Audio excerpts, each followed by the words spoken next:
अस्सलाम वालेकुम। किसी भी क्लाइंट के ऑडिट में ना बैलेंस शीट की जो आइटम इन्वेंट्री है इसका बड़ा प्रोमिनेंट रोल होता है। बहुत इंपॉर्टेंट ये फिगर होती है। तो आज इस ट्यूटोरियल में हम इन्वेंट्री के रिलेटेड कंप्लीट प्रैक्टिकल वर्किंग सीखेंगे। जो फाइल्स हैं वो आपको डिस्क्रिप्शन में मिल जाएंगी। मेक श्योर कि आप चैनल भी सब्सक्राइब कर लें। तो अकॉर्डिंगली स्टार्ट करते हैं।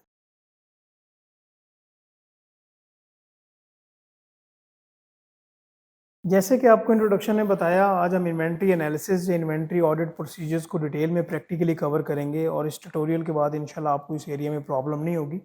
ये आपके सामने इन्वेंट्री का डेटा है, यहाँ पे अभी हम वापस आएंगे। बट सबसे पहले मैं आपको ऑडिट चेक लिस्ट के बारे में बता दूँ कि जब भी हम इन्वेंट्री का एरिया प्लान कर रहे हो ना, तो ऑडिट स्टेप्स हम डिफाइन करते हैं और हर स्टेप्स का ऑब्जेक्टिव क्या है और उस ऑब्जेक्टिव को मीट करते हुए क्या ऑडिट प्रोसीजर्स होंगे। जैसे जैसे ऑडिट प्रोसीजर होते जाते हैं यहाँ पे हम टिक या साइन मार्क कर देते हैं। ठीक है जी। तो इसके बारे में मैं आपको मोटा मोटा बता देता हूँ। ये दोबारा मैं इस फाइल पे आता हूँ, जो लिखा हुआ था वही मैं आपको जल्दी से मोटा मोटा बता दूँ, फिर हम आज के एजेंडा पे वापस आते हैं। 30 जून 2025 क्लाइंट का फाइनेंशियल ईयर जो लास्ट डे है, 30 जून है या 31 दिसंबर है। आप क्लाइंट पे गए, क्लाइंट ने आपको ये लिस्ट दे दी कि भाई ये मेरे पास इन्वेंट्री का डेटा है जिसमें इन्वेंट्री के ये ग्रुप्स हैं, ये उनकी आईडी है, ये उनकी इस डेट पे क्वांटिटी मेरे पास है और इनकी ये वैल्यू है हमारी बुक्स में। तो अभी आप फिलहाल वैल्यू को छोड़ें, इस क्वांटिटी पे आ जाएं।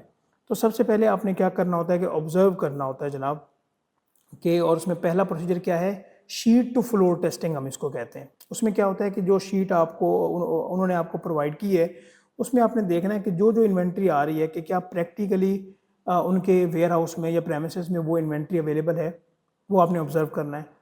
इसका एक इनडायरेक्ट तरीकाकार भी होता है। वो क्या होता है कि आपने देखना है कि जो क्लाइंट के प्रेमिसेस में इन्वेंट्री या जो भी चीज़ें पड़ी हैं, उनमें से कोई भी आप सैम्पल बेसिस पे सिलेक्ट कर लें और उनको कहें कि मुझे भी दिखाएं कि क्या ये लिस्ट में या आपके सिस्टम में आ रहा है या नहीं आ रहा। तो इसकी ये टू वे टेस्टिंग हो गई। इसके बाद मैं दोबारा उस ऑडिट चेकलिस्ट पे वापस आता हूँ और यहाँ पे आगे बात आ जाती है जी कट ऑफ टेस्टिंग की। जो भी यहाँ पे आगे गुड्स रिसीव हो रही हैं, डिलीवरी नोट्स उनके बन रहे हैं, तो लास्ट उस 30 जून पे या 31 दिसंबर पे आपने कट ऑफ लगा के कुछ लास्ट 1 2 3 जो डॉक्यूमेंट्स हैं वो आपने अपनी फाइल में रख लिए। ठीक है जी।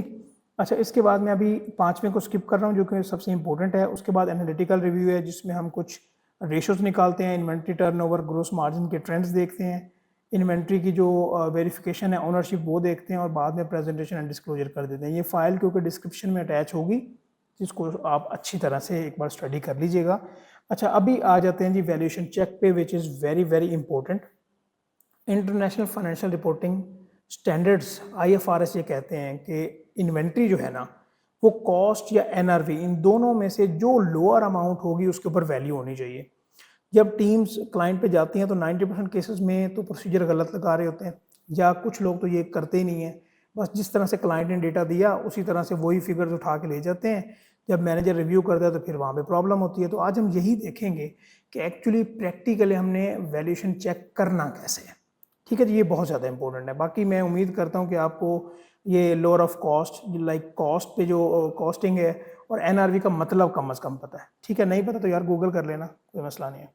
अच्छा, अभी हम आ जाते हैं जी डेटा पे। सबसे पहले आप ये देखें कि 30 जून 2025 क्लाइंट का जो फाइनेंशियल ईयर का लास्ट डे है उसका डेटा हमारे पास ये अवेलेबल है। अभी हमने देखना है कि इस डेट पे जो क्लाइंट ने ये वैल्यू किया हुआ है इस इन्वेंट्री को, अगर मैं यहाँ पे एक रो ऐड करूँ,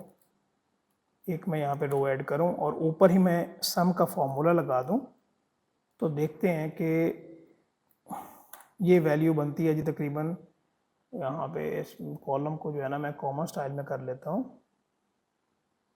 सॉरी, ये तकरीबन बनती है जी 115 मिलियन के करीब है। ठीक है, तो ये जो 115 मिलियन की इन्वेंट्री पड़ी है, क्या ये ठीक वैल्यू हुई है या नहीं हुई, हमने ये देखना है। वो हम कैसे देखेंगे, देखें 1 महीने बाद या 2 महीने बाद ही वैसे क्लाइंट पे बाद में जा रहे होते हैं, तो हम क्लाइंट को कहते हैं कि भाई अपने सेल्स का डेटा तो हमें दे दो।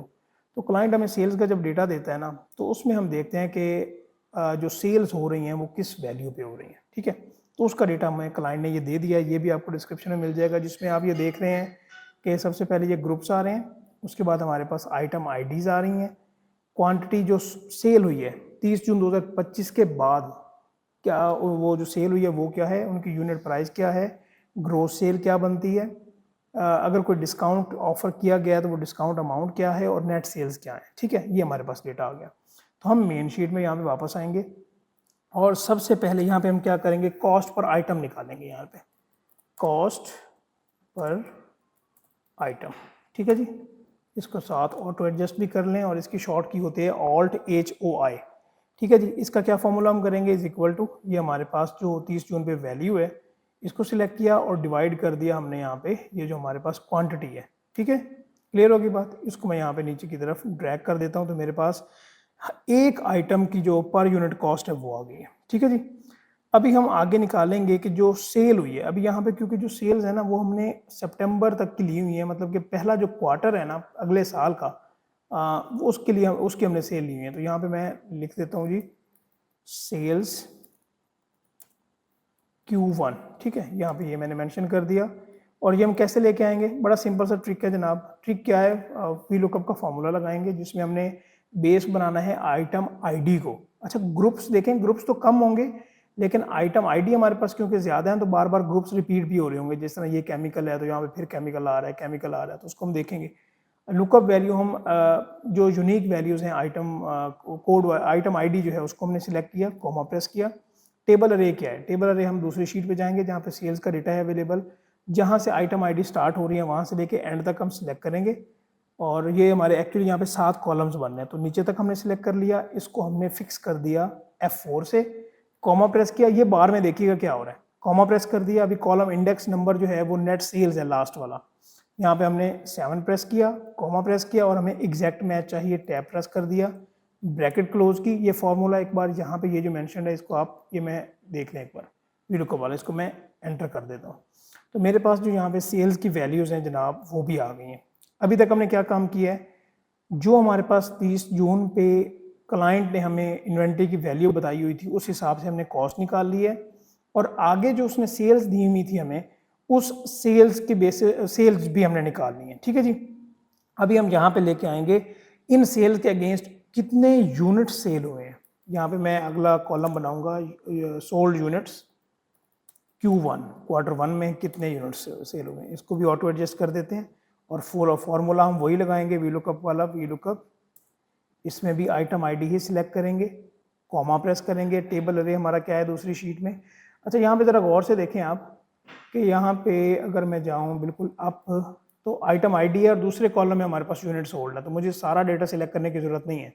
तो जहाँ पे आइटम स्टार्ट हो रहे हैं वहाँ से सिलेक्ट किया, ये 2 कॉलम सिलेक्ट किए, नीचे तक सिलेक्ट किया, F4 से इसको मैंने फिक्स कर दिया, कॉमा प्रेस किया।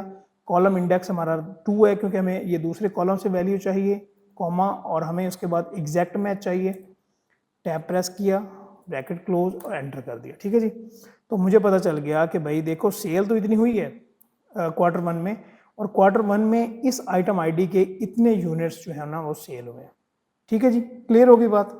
अच्छा, यहाँ पे अभी हम सेल प्राइस भी निकाल लेते हैं। अभी को वैसे मुश्किल है सेल प्राइस निकालना, बताइए आप ज़रा निकालें ना, ज़रा यहाँ पे पॉज करके तो निकालें। तो हम निकाल लेते हैं जी, क्या है जी, ये हमारी जो सेल्स हुई हैं डिवाइड बाई हमारे पास ये जो यूनिट सेल हुए हैं ये, और इसको हम यहाँ पे नीचे की तरफ ड्रैग कर देते हैं। जिस तरह हमने यहाँ पे किया था ना, कॉस्ट निकाली थी, यहाँ पे अभी हमने क्वार्टर 1 की यहाँ पे निकाल लिया, सेल निकाली है। तो परेशान ना होइएगा, ये जो मतलब ये एरर आ रहा है हमारे पास, इसका मतलब ये है कि यहाँ पे कोई सेल नहीं हुई, ठीक है। सेल प्राइस हमने निकाल ली, तो अभी हम इम्पोर्टेंट इशू की तरफ बढ़ रहे हैं। अभी हमने यहाँ पे देखना है कि यहाँ पे एनआरवी इश्यूज हैं क्या। तो यहाँ पे सबसे पहले मैं एक कॉलम ऐड कर लेता हूँ एनआरवी इश्यूज के नाम से, और इस कॉन्सेप्ट को समझते हैं कि एक्चुअली ये एनआरवी इशू का मतलब क्या है। थोड़ा सा मैं इसको जूम कर लूँ और इस पॉइंट को ज़रा आपने गौर से समझना है। 30 जून 2025 पे हमने कॉस्ट पर जो आइटम निकाली ये है, ठीक है, और उसके बाद जो सेल हुई हैं हमारे पास जो डेटा था उस हिसाब से हमने निकाला है जी सेल प्राइस पर आइटम ये निकलती है। अभी हमने इनका कंपैरिजन देखना है कि भाई अगर तो कॉस्ट जो है, मिसाल के तौर पे अगर हम इसकी बात कर रहे हैं आइटम 1000 की, इसकी कॉस्ट है 195.49। अगर तो इसकी सेल प्राइस इससे ज़्यादा पे ये आइटम सेल हो रही है तो फिर कोई मसला नहीं है। अगर इस पे कम पे सेल हो रही है तो फिर तो एनआरवी का मसला बनता है ना जी।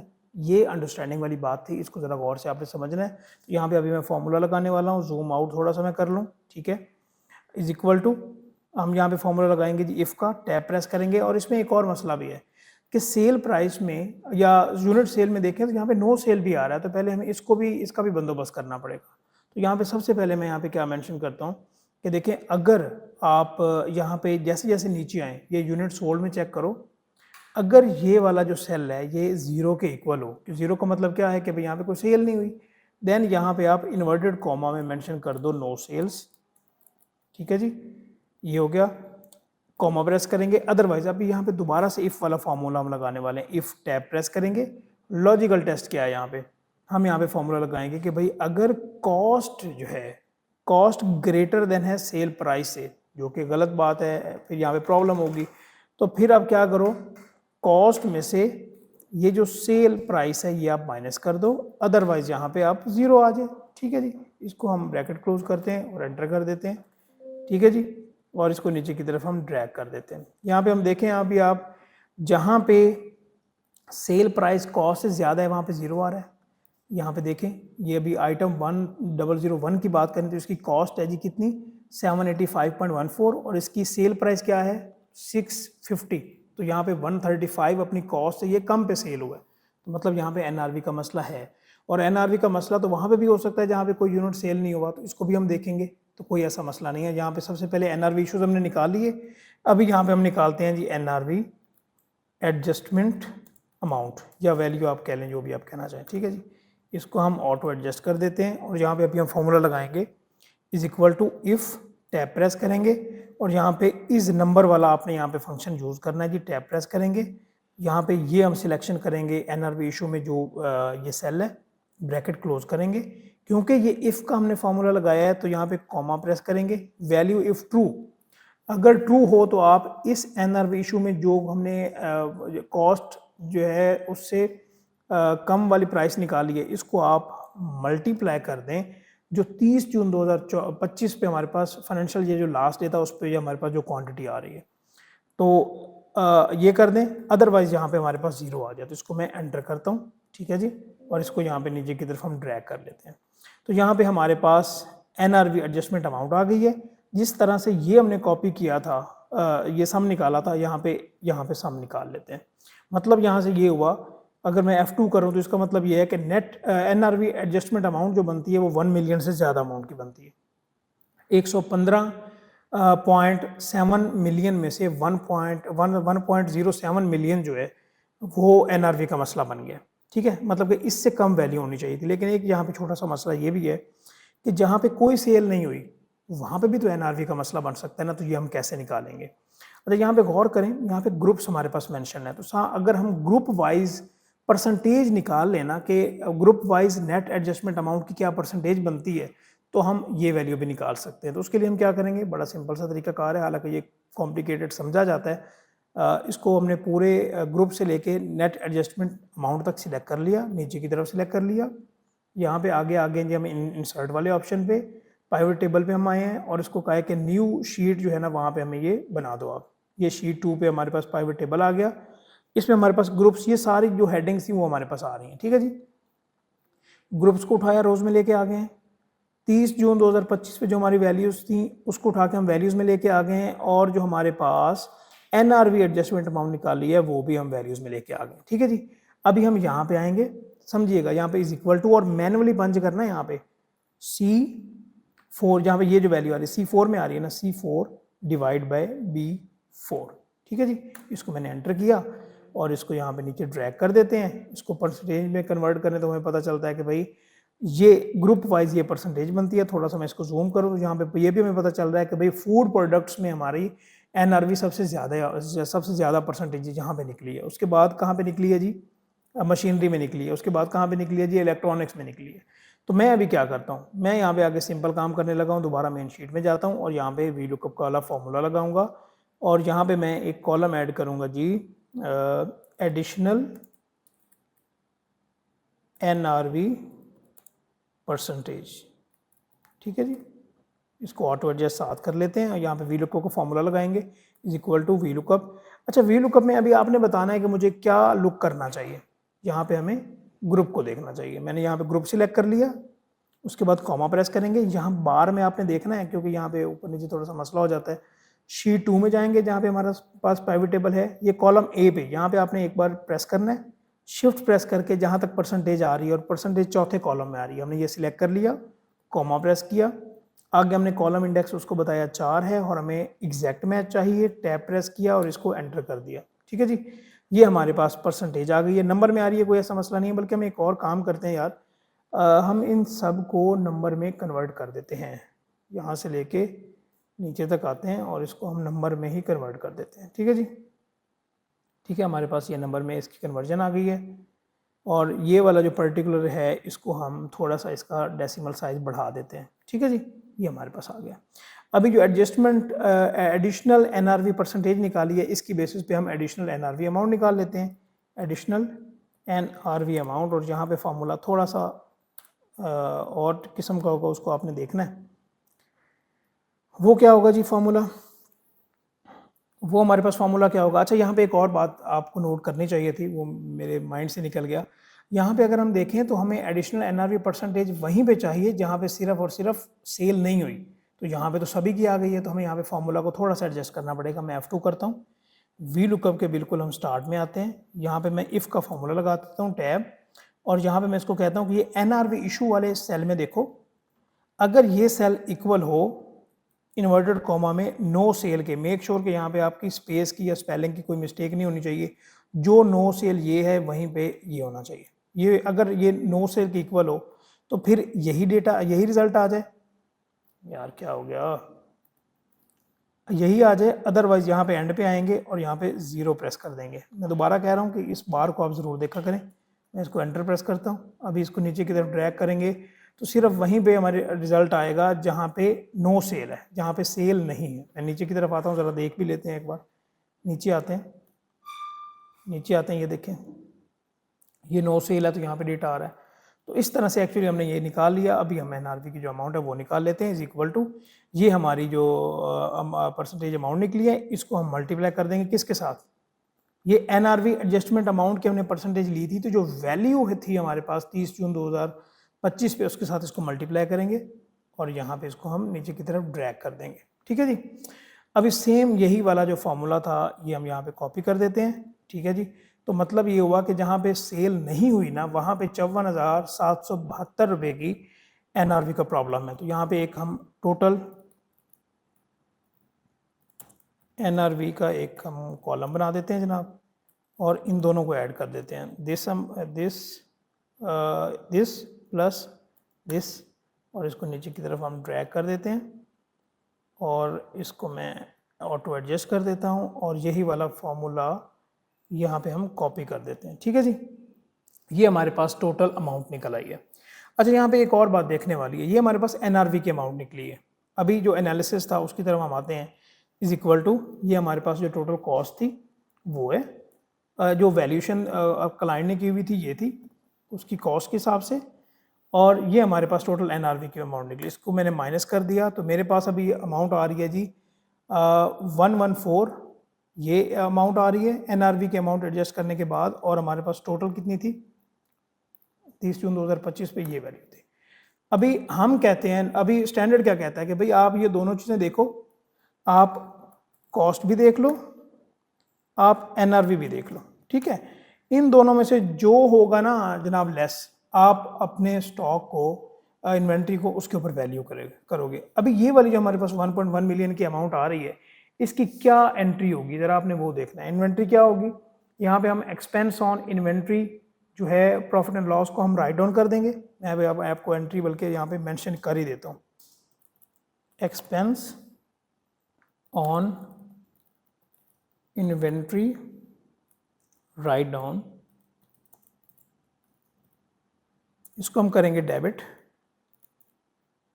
और ये कितनी अमाउंट से डेबिट होगा जी, इज इक्वल टू ये हम यहाँ पे लिंक लगा देते हैं। ठीक है, और इसको आगे जो है हम क्रेडिट करेंगे दूसरी को, तो क्रेडिट करेंगे इन्वेंट्री एनआरवी अलाउंस को, एनआरवी। ठीक है जी, और ये क्या वैल्यू होगी, यही वैल्यू होगी एनआरवी की जो बनती है। हम नहीं करेंगे एक्चुअली, क्लाइंट को कहेंगे कि भाई ये एंट्री आप पास करवाएं, यहाँ पे लोअर ऑफ कॉस्ट और एनआरवी पे जो आपकी वैल्यूएशन है वो होनी चाहिए और ये आपकी ऑब्जर्वेशन भी बनेगी।